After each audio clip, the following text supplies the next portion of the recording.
श्री हरि कार्तिक मास का महात्म्य और उसमें पालन करने योग्य नियम। सत्यभामा ने कहा, प्रभु, कार्तिक मास सब मासों में श्रेष्ठ माना गया है। मैंने उसके महात्म्य को विस्तार पूर्वक नहीं सुना, कृपया उसी का वर्णन कीजिए। भगवान श्री कृष्ण बोले, सत्यभामे, तुमने बड़ी उत्तम बात पूछी है। पूर्व काल में महात्मा सूत ने शौनक मुनि से आदर पूर्वक कार्तिक व्रत का वर्णन किया था। वही प्रसंग मैं तुम्हें सुनाता हूँ। सूत जी ने कहा, मुनि श्रेष्ठ शौनक जी, पूर्व काल में कार्तिकेय जी के पूछने पर महादेव जी ने जिसका वर्णन किया था उसको आप श्रवण कीजिए। कार्तिकेय जी बोले, पिताजी, आप वक्ताओं में श्रेष्ठ हैं। मुझे कार्तिक मास के स्नान की विधि बताइए, जिससे मनुष्य दुख रूपी समुद्र से पार हो जाते हैं। साथ ही तीर्थ के जल का महात्म्य और माघ स्नान का फल भी बताइए।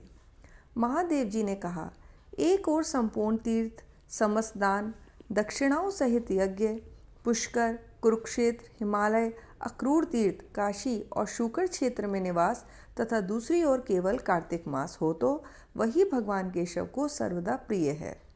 जिसके हाथ, पैर, वाणी और मन वश में हो तथा जिसमें विद्या, तप और कीर्ति विद्यमान हो, वही तीर्थ के पूर्ण फल को प्राप्त करता है। श्रद्धा रहित, नास्तिक, संशयालु और कोरी तर्क बुद्धि का सहारा लेने वाले मनुष्य तीर्थ सेवन के फलभागी नहीं होते। जो ब्राह्मण सवेरे उठकर सदा प्रातः स्नान करता है, वह सब पापों से मुक्त हो परमात्मा को प्राप्त होता है। षडानन स्नान का महत्व जानने वाले पुरुषों ने 4 प्रकार के स्नान बतलाए हैं: वायव्य, वारुण, ब्रह्म और दिव्य। यह सुनकर सत्यभामा बोली, प्रभु, मुझे चारों स्नानों के लक्षण बतलाइए। भगवान श्री कृष्ण ने कहा, प्रिय, गोधूलि द्वारा किया हुआ स्नान वायव्य कहलाता है। सागर आदि जलाशयों में किए हुए स्नान को वारुण कहते हैं। आपो ही ष्ठामयो आदि ब्राह्मण मंत्रों के उच्चारण पूर्वक जो मार्जन किया जाता है उसका नाम ब्राह्म है, तथा बरसते हुए मेघ के जल और सूर्य की किरणों से शरीर की शुद्धि करना दिव्य स्नान माना गया है। सब प्रकार के स्नानों में वारुण स्नान श्रेष्ठ है। ब्राह्मण, क्षत्रिय और वैश्य मंत्रोच्चारण पूर्वक स्नान करें, परंतु शूद्र और स्त्रियों के लिए बिना मंत्र के ही स्नान की विधान है। बालक, युवा, वृद्ध, पुरुष, स्त्री और नपुंसक सब लोग कार्तिक और माघ में प्रातः स्नान की प्रशंसा करते हैं। कार्तिक में प्रातःकाल स्नान करने वाले लोग मनोवांछित फल प्राप्त करते हैं। कार्तिकेय जी बोले, पिताजी, अन्य धर्मों का भी वर्णन कीजिए जिनका अनुष्ठान करने से मनुष्य अपने समस्त पाप धोकर देवता बन जाता है। महादेव जी ने कहा, बेटा, कार्तिक मास को उपस्थित देख जो मनुष्य दूसरे का अन्न त्याग देता है वह प्रतिदिन कृच्छ व्रत का फल प्राप्त करता है। कार्तिक में तेल, मधु, कांसे के बर्तन में भोजन और मैथुन का विशेष रूप से परित्याग करना चाहिए। एक बार भी मांस भक्षण करने से मनुष्य राक्षस की योनि में जन्म पाता है और 60,000 वर्षों तक विष्ठा में डालकर सड़ाया जाता है। उससे छुटकारा पाने पर वह पापी विष्ठा खाने वाला ग्राम शूकर होता है। कार्तिक मास में शास्त्र विहित भोजन का नियम करने पर अवश्य ही मोक्ष प्राप्त होता है। भगवान विष्णु का परम धाम ही मोक्ष है। कार्तिक के समान कोई मास नहीं, श्री विष्णु से बढ़कर कोई देवता नहीं है, वेद के तुल्य कोई शास्त्र नहीं है, गंगा के समान कोई तीर्थ नहीं है, सत्य के समान सदाचार, सत्युग के समान युग, रसना के तुल्य तृप्ति का साधन, दान के सदृश सुख, धर्म के समान मित्र और नेत्र के समान कोई ज्योति नहीं है। प्रवृत्तानां तु भक्षाणां कार्तिके नियमे कृते अवश्यं प्राप्ते मोक्षो विष्णोस्तत्परं पदम्। न कार्तिक समो मासो, न देवा केशवात् परः, न वेद सदृशं शास्त्रं, न तीर्थं गंगया समम्, न सत्येन समं वृत्तं, न कृतेन समं युगम्, न तृप्ति रसना तुल्या, न दान सदृशं सुखम, न धर्म सदृशं मित्रम, न ज्योतिष चक्षुषा समम। स्नान करने वाले पुरुषों के लिए समुद्रगामिनी पवित्र नदी प्रायः दुर्लभ होती है।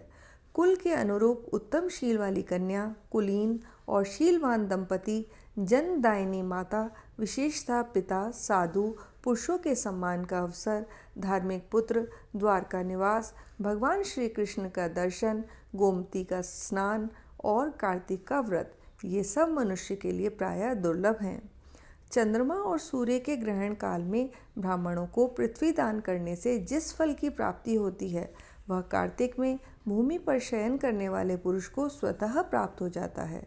ब्राह्मण दंपति को भोजन कराएं, चंदन आदि से उनकी पूजा करें, कंबल, नाना प्रकार के रत्न और वस्त्र दान करें। ओढ़ने के साथ ही बिछौना भी दें। तुम्हें कार्तिक मास में जूते और छाते का भी दान करना चाहिए।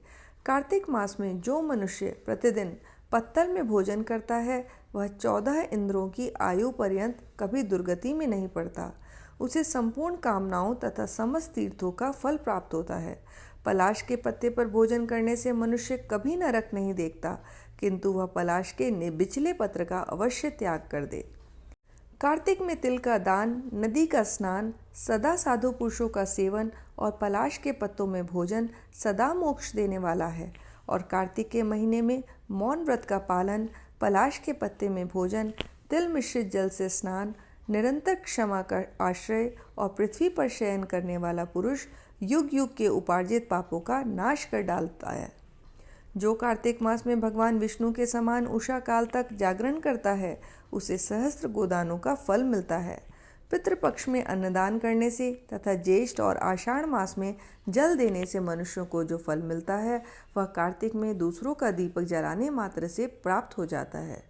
जो बुद्धिमान कार्तिक में मन, वाणी और क्रिया द्वारा पुष्कर तीर्थ का स्मरण करता है, उसे लाखों करोड़ों गुना पुण्य होता है।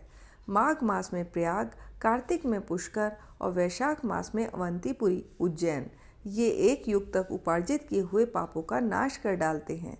कार्तिकेय संसार में विशेषता, कलयुग में वे ही मनुष्य धन्य हैं जो सदा पितरों के उद्धार के लिए श्री हरि का सेवन करते हैं।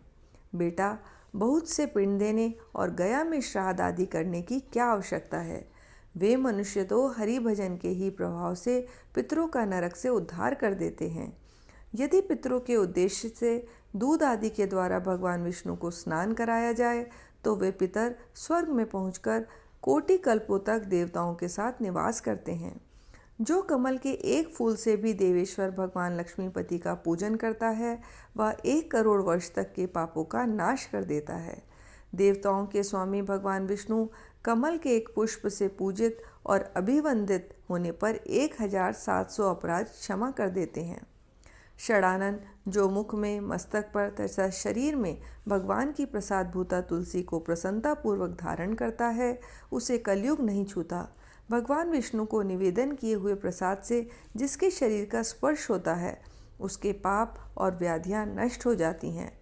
शंख का जल, श्रीहरि को भक्तिपूर्वक अर्पण किया हुआ नैवेद्य, चरणोदत चंदन तथा प्रसाद स्वरूप धूप, ये ब्रह्म हत्या का भी पाप दूर करने वाले हैं। इति हरि ओम तत्सत, हरि ओम तत्सत, हरि ओम तत्सत।